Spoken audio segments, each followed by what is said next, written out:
Jesus é a luz, alegria para o nosso coração. No domingo da alegria, mais uma vez ganha relevo a figura de João Batista, o precursor, aquele que facilita a chegada do Messias ao coração do povo. Vive feliz porque se atém ao essencial. À custa de uma vida austera, consegue libertar-se de toda sorte da vaidade e de autorreferencialidade.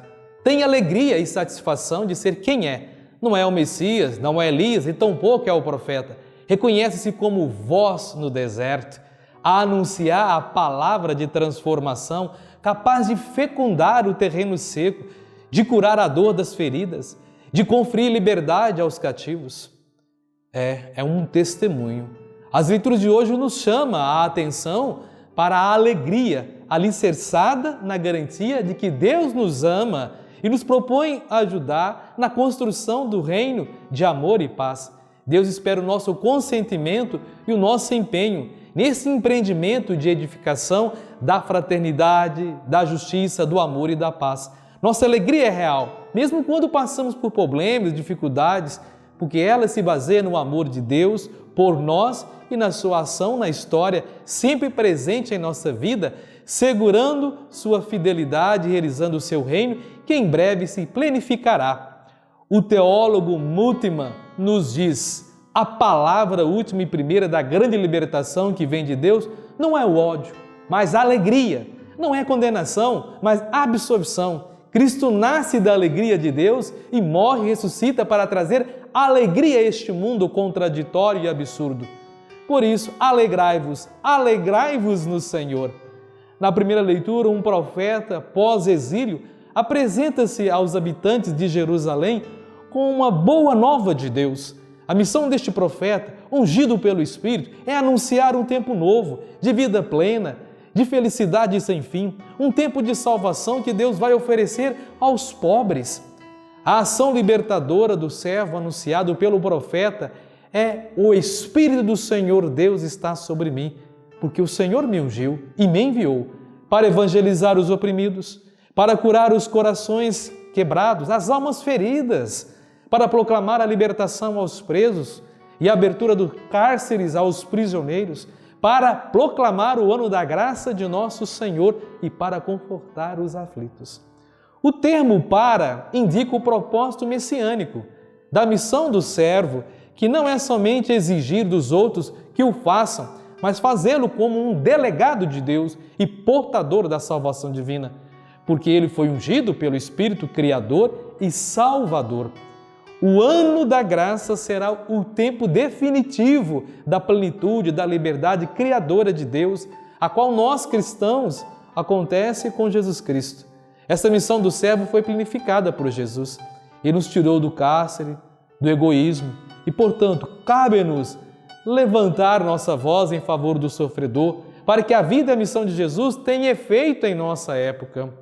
Na segunda leitura, Paulo explica aos cristãos da comunidade de Tessalônica a atitude que é preciso assumir enquanto se espera o Senhor que vem.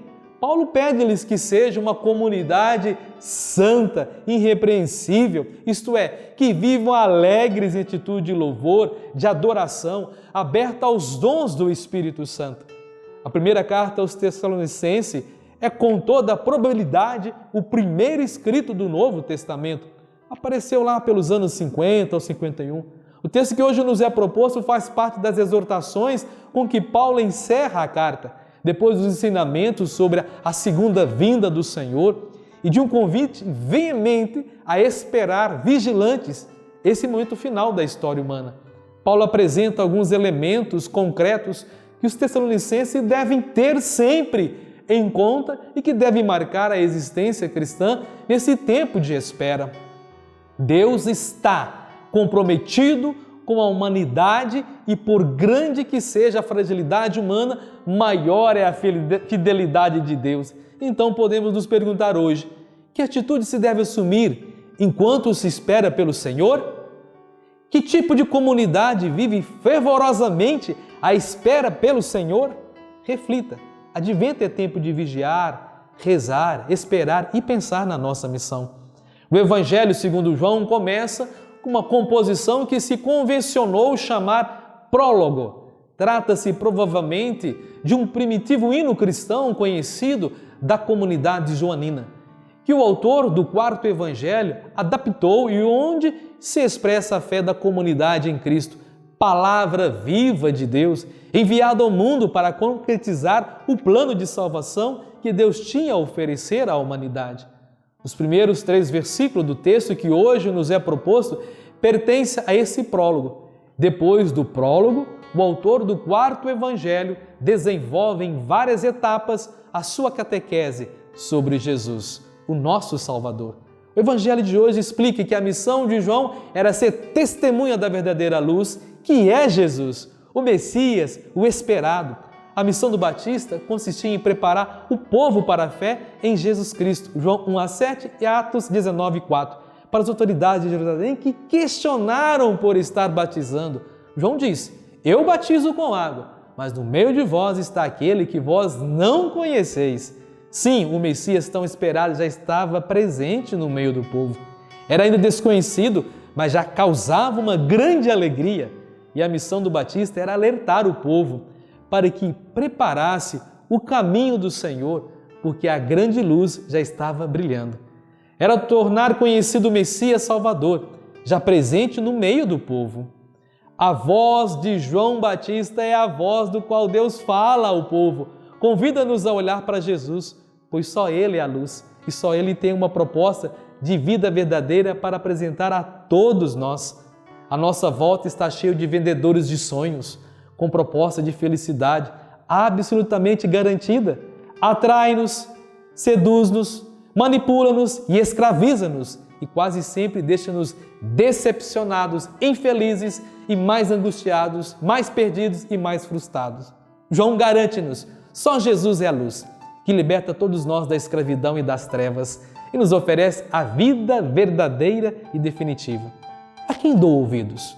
As propostas de Jesus ou as propostas da moda, do politicamente correto, aos critérios de ideologias e filosofias deste mundo? Que significado tem Jesus e a sua proposta no meu dia a dia? Pense. Depois da voz de João gritando no deserto e do seu testemunho da luz, devemos reconhecer a presença de Jesus em nosso meio, também dando o testemunho da luz, ouvindo a voz que ressoa do deserto, mas também colocando-nos como vozes da palavra de Deus. Por isso eu convido a todos, compartilhe essa reflexão com seus amigos e amigas nas redes sociais. Vamos juntos evangelizar, comprometer com a palavra do Senhor. Escreva nas redes sociais do Instituto Menino São Judas Tadeu. Compartilhe. Sejamos homens e mulheres do bem, comprometidos com a boa notícia, com a boa nova. E que Deus nos abençoe sempre. Ele que é Pai, Filho e Espírito Santo. Amém.